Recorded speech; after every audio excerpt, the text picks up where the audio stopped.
આણંદ ખાતે જિલ્લા કલેક્ટર શ્રી પ્રવીણ ચૌધરીના અધ્યક્ષસ્થાને જિલ્લા સંકલન સમિતિની બેઠક યોજાઈ। જિલ્લામાં દબાણ હટાવી ફરી દબાણ ન થાય તે અન્વયે ચુસ્તપણે કાર્યવાહી કરવા તાકીદ કરતા જિલ્લા કલેક્ટર શ્રી આણંદના શનિવારે જિલ્લા કલેક્ટર શ્રી પ્રવીણ ચૌધરીના અધ્યક્ષસ્થાને સર્કિટ હાઉસ આણંદ ખાતે જિલ્લા સંકલન સમિતિની બેઠક યોજાઈ હતી।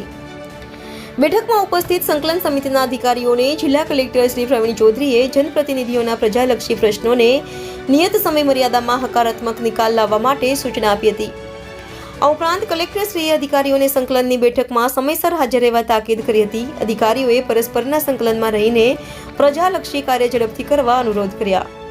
બેઠકમાં ઉપસ્થિત સંસદ સભ્યશ્રી, જિલ્લા પંચાયત પ્રમુખશ્રી, ધારાસભ્યશ્રીઓ દ્વારા પ્રજાલક્ષી પ્રશ્નોની રજૂઆત કરવામાં આવી હતી। આ બેઠકમાં જિલ્લા પંચાયત પ્રમુખ શ્રી હસમુખભાઈ પટેલ, સંસદ સભ્ય શ્રી મિતેશભાઈ પટેલ, ધારાસભ્યો સર્વશ્રી યોગેશભાઈ પટેલ, શ્રી કમલેશભાઈ પટેલ, શ્રી ગોવિંદભાઈ પરમાર, ઇન્ચાર્જ જિલ્લા વિકાસ અધિકારી શ્રી જેવી દેસાઈ, જિલ્લા પોલીસ અધિક્ષક શ્રી ગૌરવ જસાણી, નિવાસી અધિક કલેક્ટર શ્રી ઋતુરાજ દેસાઈ, પેટલાદના મદદનીશ કલેક્ટર શ્રી હિરેનભાઈ બારોટ સહિત સંકલન સમિતિના અમલીકરણ અધિકારી શ્રીઓ ઉપસ્થિત રહ્યા હતા। Reporter Ashwin Khatri, India 24 news, Khambhat.